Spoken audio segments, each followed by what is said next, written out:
Hi Taurus, this is your horoscope for March 2020. Thank you for joining me. It's a pleasure to be with you. The first thing that you'll notice is that Mercury is in retrograde, and Mercury is the communication planet. It's in retrograde from the 16th of February until the 9th of March. So communication issues will occur. I had something happen a moment ago where the thing couldn't connect for no reason. Letters won't arrive, people will misconstrue what you're trying to say. We have Mercury retrograde 3 or 4 times a year, so we work with it and live with it, and the opportunity it gives us is to find different ways of doing things. But it also comes with these annoying little miscommunications which force you to learn.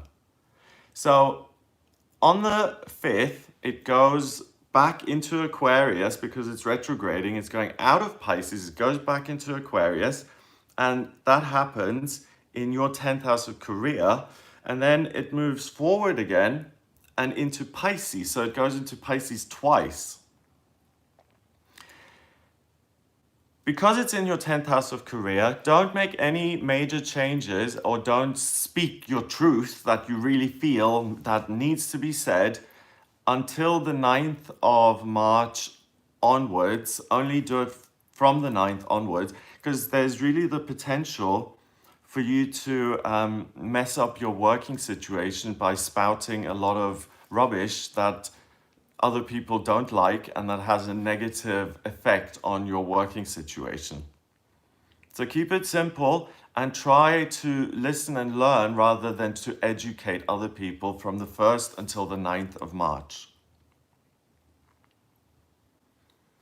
Also on the 5th, Venus, your ruler, goes into your sign of Taurus in your 1st house, and it sits on top of Uranus at 3 degrees in Taurus. So you're going to have a strong desire to put things into action, to be practical. So rather than speaking and just being abstract and doing a lot of talking, what I would use the energy for is ask yourself, how can I take care of myself the best way possible? And you'll start to get these loving, practical, unconventional ideas from your higher self, and that will lead to you doing something practical that paves a path for you to be able to achieve your hopes and dreams. So it's inner work, it's not being out there and expressing, it's about learning and finding. On the 9th of March, we have a full moon in Virgo. And the full moon, I'll make separate videos on the full moon and the new moons, but the full moon is when the moon releases all of its energy and you're showered with Virgo energy in this case.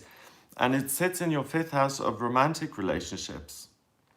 And it shows you exactly what's happened in your relationships, why certain things repeat themselves, what the pattern is, why things don't work out, or you see the relationship as it really is, this glorious divine union with your twin flame or your soulmate. It's a wonderful opportunity. Mercury goes direct, so you're thinking clearly, and this full moon in Virgo allows you to analyze your romantic situation. So if that's something that's of interest to you, you're really going to be able to see a pattern that's not helpful and pluck it out and remove it so that you do have better relationships. So that's a real gift, and that personal insight lasts until the 20th of March, which is when we have the spring equinox and the sun goes into Aries. So it's spring, the sun is now in a fire sign in your 12th house next to Chiron, the asteroid that's known as the wounded healer, that's also at 5 degrees in Aries. So now you're going to really have the desire to heal your wounds when it comes to your work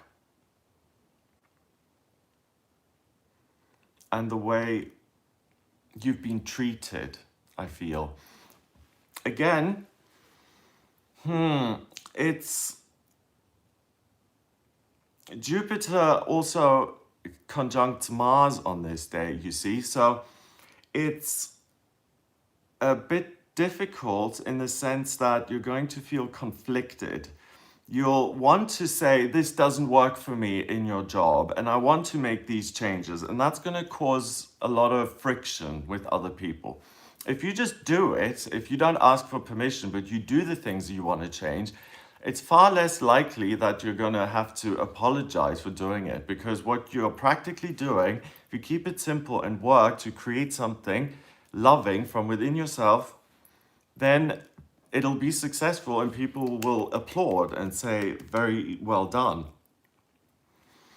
So you have more passion and more desire from the 20th onwards. On the 24th, we have a new moon in Aries, so even more Aries energy is being pulled into your 12th house. Chiron and the transiting midheaven are there now, and you can heal your job and your working situation or your daily routine or your physical health very, very well from the 20th onwards, and it gets even stronger on the 24th, and it lasts all the way until the 31st of March, which is when Mars moves into Aquarius. And Mars is the red planet, the soldier of desire and what I want yesterday. And that sits with Saturn, the astrological head teacher, the foundation on which you build your house.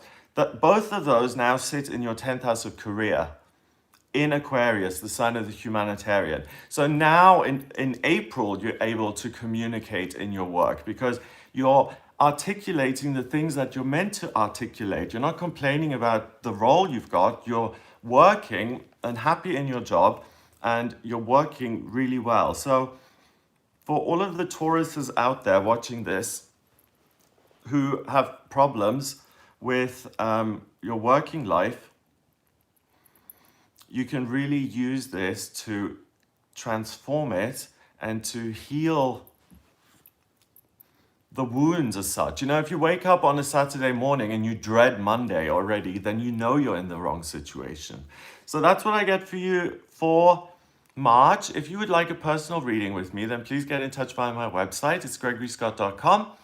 Audio reading with me on there. If you like this video, then please subscribe and share the video online. That would be awesome. Have a wonderful March, and I'll speak to you next month.